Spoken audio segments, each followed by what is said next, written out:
Just good football game. You believe in running the ball and stopping the run, time of possession, those types of things. I mean, still works. First off, I just wanted to say that a credit to this coaching staff. Right? You know, we talk about the players all the time, and rightfully so. Credit to this coaching staff and the game plans they put together. Complimentary football. We knew what we had to play. We knew we had to do to win. All right. I stood in front of the team on Sunday night after practice. And everyone took a knee in front of me. I talked about the capacity. To, you know, what is your max capacity? You know, can you increase your capacity? Can we make a 10% increase in our capacity of doing over the week and the way we played? There was a look in their eye, which is why behind the doors we talked about a quiet confidence all week. And if we just went out there and did our job, and we played 4 individual quarters, right? Played one play at a time within those quarters. Came back at halftime, really reset it like it was a new football game. And we knew we had to play 60 minutes. And we were able to do that. Good staff put together, or a good plan put together by staff. Kids played their absolute tails off. You know, again, hit with some adversity, with some injuries, and it's like I've said before, you know, you get hit with injuries and adversity like that, no one really cares. They really don't. And you know, when that happens, the standard of how you play and the standard to win doesn't change. And, you know, I think they're understanding that now. They played that way. You know, 3 times the defense. You know, big 4th down stops. You held them to 1 score in the red area. You just, you know, we were 4-4. Probably says 4-5. It was 4-4 with the knee, right? So really 4-4 in the red area. You know, situational football we did a really good job of in the game. Our guys played. They played. They didn't bat an eye. They didn't blink. They didn't flinch. Game plan was executed. They believed in the plan, and they were able to execute it. So with that, we'll open up any questions. Questions? Go ahead, Kelly. Obviously, you cooked up a good game plan for how you guys were going to use Haynes King and Aaron Follow in this game. Kind of. Look.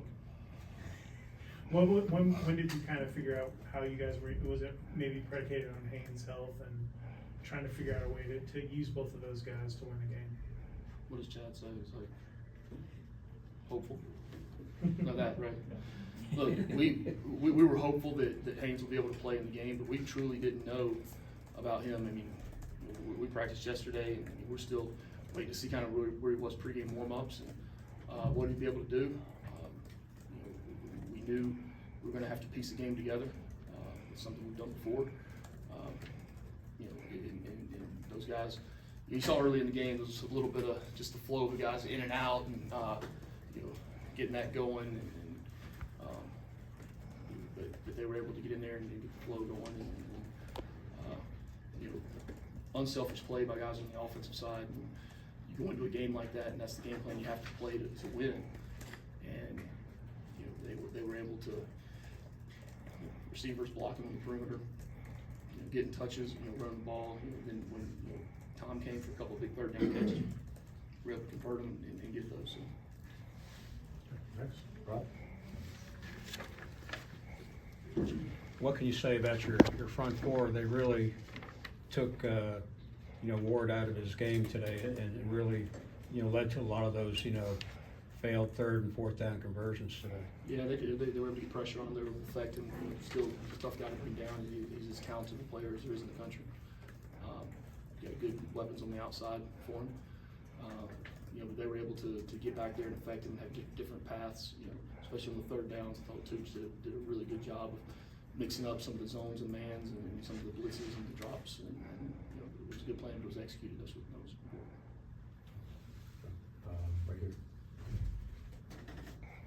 Coach, I want to ask you about your ability of your defense to close games. You had a game here earlier this year. You guys played Duke. You had the interception to end the game, and do the same thing today. Marlon Hyatt gets a strip sack. Just talk about the ability to be able to close out games for you. That's what you want to do. I mean, regardless of offense, defense, or kicking games on the field, you want to be able to, you know, finish the game out. You know, wish we'd been able to get another 1st down on the previous drive. But like I said, you know, defense didn't bat an eye. They jumped at the opportunity to go out there and be able to win the football game for us. Chad. Obviously, you've been around football a long time. quantify what Haynes game did today in terms of toughness and will to win? We don't have enough time left in the day. We really don't. Haynes King's special, guys. In a lot of ways. Back in the corner, right here. Jamal Haynes had a big run early on. How important was that run for the team and the stadium as a whole to get into the game? Yeah, I mean, anytime you break off with 60 yards, 65 yard, run, it's big. I think as much as anything, guys, it was doing what we knew we could do, and we had a plan. We were able to go out and execute the plan. We were confident in the plan. Early on, it showed that. Anytime that happens early on, it gives confidence to the guys, a lot of confidence to the guys. So. Michael. You said Haynes is special in a lot of ways. What makes him special? Watch the game. I really do. I mean, I'm not going to sit here and get emotional. No. That kid. We didn't know he was going to play yesterday. I mean, he went out there and willed himself to what? Carried the ball 20 times for over 100 yards rushing.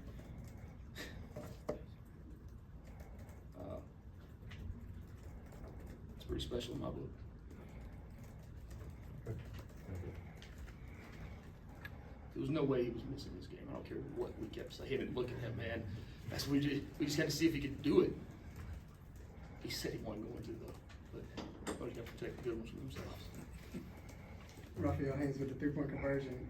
Say it again, sorry. I was saying my name. Raphael Haynes with the three-point conversion. Aaron came in and for him to come in and play and get those first downs that you need, especially that last one in the fourth quarter. I think it was like 37 or whatever. Can you just talk about his game and what he did today? He's gonna be really, he is a good player. He's gonna be special. He's got loads of talent. Be able to get him in the game and have him be able to execute. After the first really couple of drives, we knew how we were going to piece the game together, and they were able to unselfishly go out there and both of them play. Thank you. Coach, it feels like over the last 2 years you've had a bunch of statement wins like this. Where does this one kind of rank? Is it? I mean, obviously it doesn't get old, but I mean, in these moments, to be able to share this with this community, what does it mean for your program looking forward as well? I mean, you saw the students, you saw the fans. I mean, that's what it's special for. It's special for those people. It's special for the kids in that locker room. Special for the. I mean, it's been 2 years now from the administration standpoint and how they've worked, what they've done every day. This is a sleepless job, and there's a lot of people involved in allowing us to be able to have those opportunities and relish in those moments on a Saturday. And to do it here at home in front of our fans, in front of our students, that's what was special. Time for a couple more, but right here and then Chad. Hey Coach, you just talked about the fans, but just talk about how special this win was for homecoming.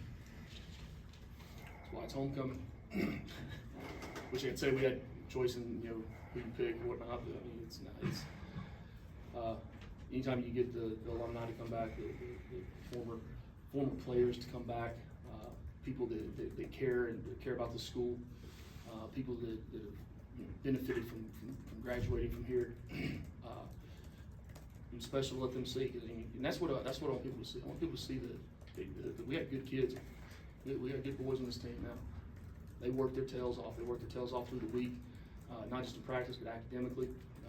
Put the best version of themselves out there, and they're technical, and that's what we want here, and that's what I want people to see is that these guys, every bit of grit and toughness this place teaches you, that's what they're about. Chad? Two-parter. What was the game? What was the game plan on limiting Restrepo today, and then where did us against the world come from? I don't know where it came from. I really don't. I'm trying to think. I don't know. I think it started out as us against everybody, and then like early in the season we went to Dublin, so it had to be us against the world. Right?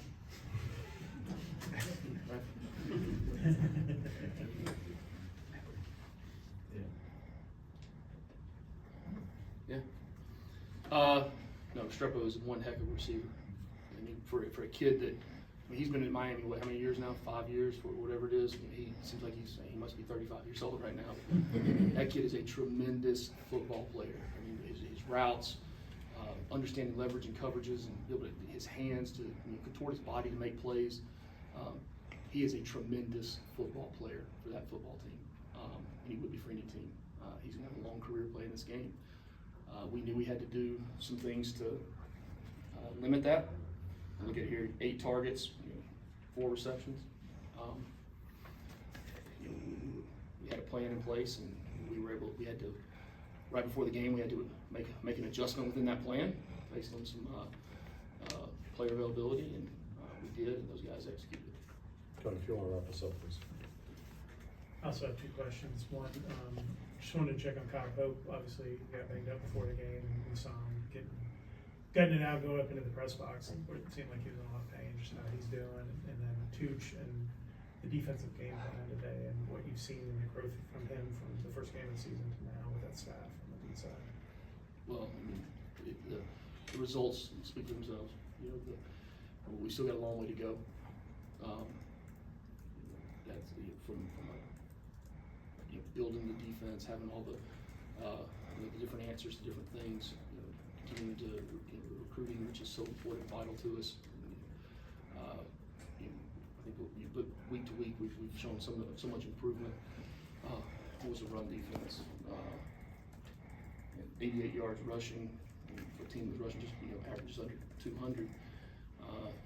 You got to make teams one-dimensional, and we were able to do that. We had a plan to take certain players out of the game from a schematic standpoint. I've been extremely pleased with Tooch and staff and what they've been able to do. What was the first question? About Kyle, how he's doing. I don't want to say anything until I find out exactly how he is or not. He did go up to the box and keep coaching. I had something I was going to say was kind of funny, but y'all probably wouldn't think it was funny. I think I was being mean.